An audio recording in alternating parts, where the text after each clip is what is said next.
सबरी का वास्तविक नाम श्रमणा था। वह श्री राम की अन्याय भक्ति थी। सबरी का जन्म भील जाति में हुआ था। जब उसका विवाह होने वाला था तो अगले दिन भोजन के लिए काफ़ी बकरियों की बलि दी जाती थी। यह बात पता लगते ही उसने अपनी माता से इस जीव हत्या का रोकने का अनुरोध किया, पर उसकी माता ने बताया कि वे भील है और यह उनके यहाँ का नियम है कि बारात का स्वागत इसी भोजन से होता है। वह यह बात सहन नहीं कर सकी। सबरी नहीं चाहती थी कि उसके कारण इतने सारे जीवों की हत्या हो, अतः वह चुपचाप रात के समय घर छोड़कर जंगलों की ओर निकल पड़ी। जंगल में वह ऋषि मुनियों की कुटिया पर गई और आश्रय मांगा, किंतु भील जाति की होने के कारण सबने उसे तुत्कार दिया। आखिर में मतंग ऋषि ने उसे अपने आश्रम में रहने के लिए आश्रय दिया। सबरी अपने व्यवहार और कार्य कुशलता से भी कभी आश्रमवासियों की प्रिय बनी गई। मतंग ऋषि ने अपनी देह त्याग के समय उसे बताया कि भगवान राम एक दिन उसकी कुटिया में आएंगे।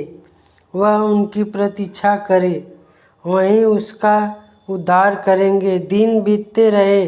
सबरी रोज सारे मार्ग और कुटिया की सफाई करती और प्रभु राम की प्रतीक्षा करती। ऐसे करते करते वह बूढ़ी हो चली, पर प्रतीक्षा करना नहीं छोड़ी, क्योंकि गुरु के वचन जो थे। सबरी ने सारा जीवन श्री राम की प्रतीक्षा की।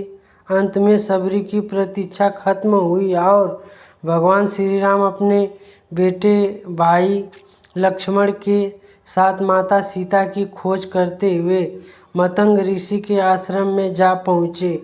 सबरी ने उन्हें पहचान लिया। उसने प्रभु श्री राम जी का आदर सत्कार किया। सबरी भाग कर कंद मूल लेकर आई। कंद मूलों के साथ वह कुछ जंगली बेर भी लाई थी।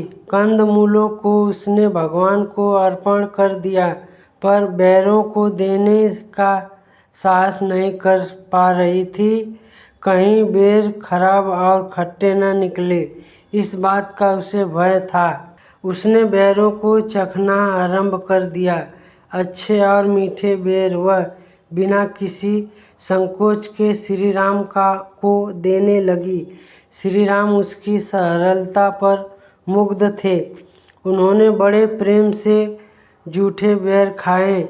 सबरी के जूठे बेर श्री राम को खाते देख लक्ष्मण को बहुत आश्चर्य हुआ, परंतु श्री राम सबरी की भक्ति और सरलता पर पूर्ण रूप से मुग्ध थे।